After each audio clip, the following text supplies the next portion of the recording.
Hinshiv so Storytime Sgrìobhadh bheith féinach mná an úd agus cimime a scríb me as haimi acalh na ga dhéanú noch gus as na méan an úí nachpi doata. So an a thuth mí spectrum bhóch go cion céthe bliana ha chu duine bheith cretin go an céthe bliana ar ein mission, by the way. Ach coú cion céthe bliana. Ag haimi a bhí clúich le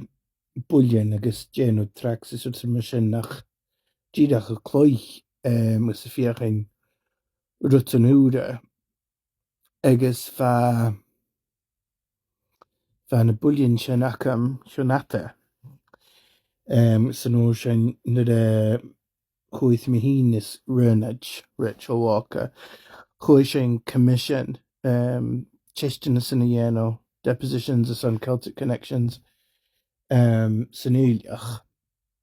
bheit sin na scríobh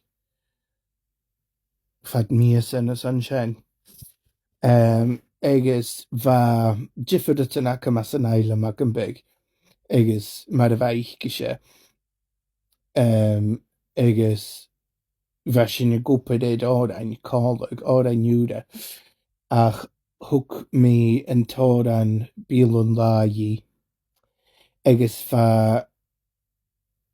an fáin seo acham cuideach. So saoin mé dhéon ilideach go bheith depositions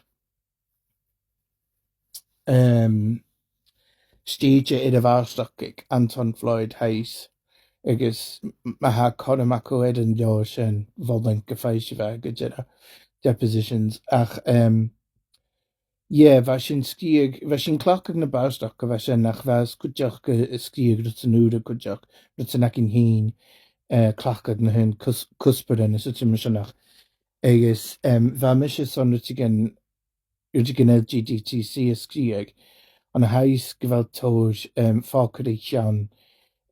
vis a tiicheag riochdachadh san hallchadis Gilín fánearst stéis duine géas lesbichas duine targnéach is mar sinach. So mé son is go big seirsa scéaldach sin an cuideach a measc na bheith cin coú.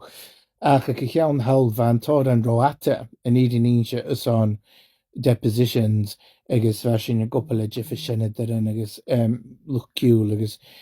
bheit sin na géirí dhéanamh a siadh a budding san na thula duine dúnsa gan an úine nach rá bheith go teann agus get a bheith go déile a bharsach go bheith sin na ddíisteaching. So ag cheann hall bheith demo acham a chláirigh mé an taith agus mar éis a go bí mé go gopla le Marianna ní córaigh agus Nick Turner ag Woodskola Studios thuas anna arscóid agus bheit so scríb mé thuchas thuis marú go an táir an úraach an mar sin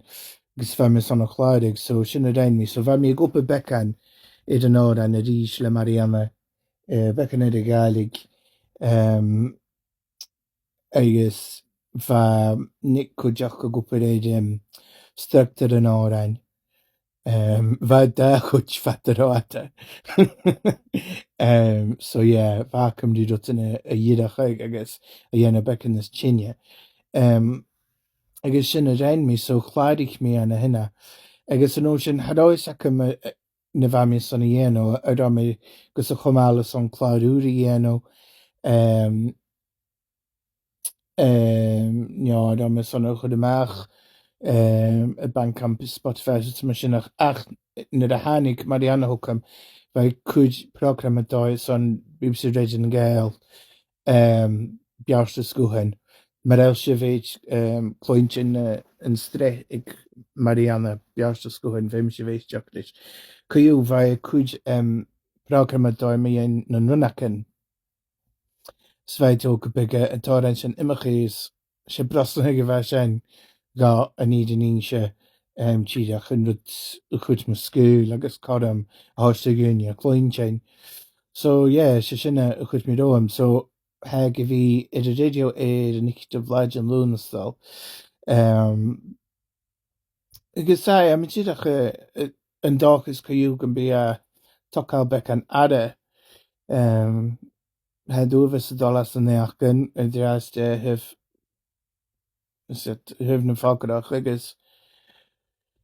eileach gus cúsin mar séineach he chuteach a bhí chuinecha go bhfuil luch LGBTC fahhuaid nuair san na sin chuteach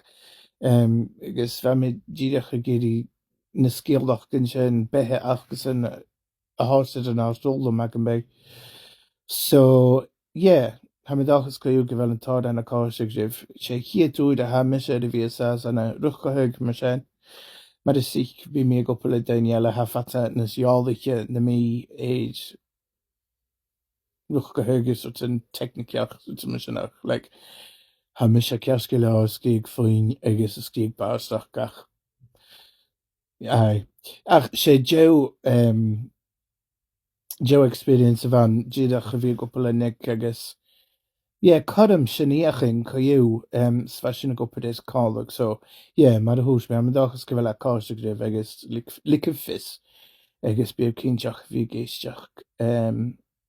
straight an ggéile is a nic do bhlaid an lúnastal. Deit me hí méí sih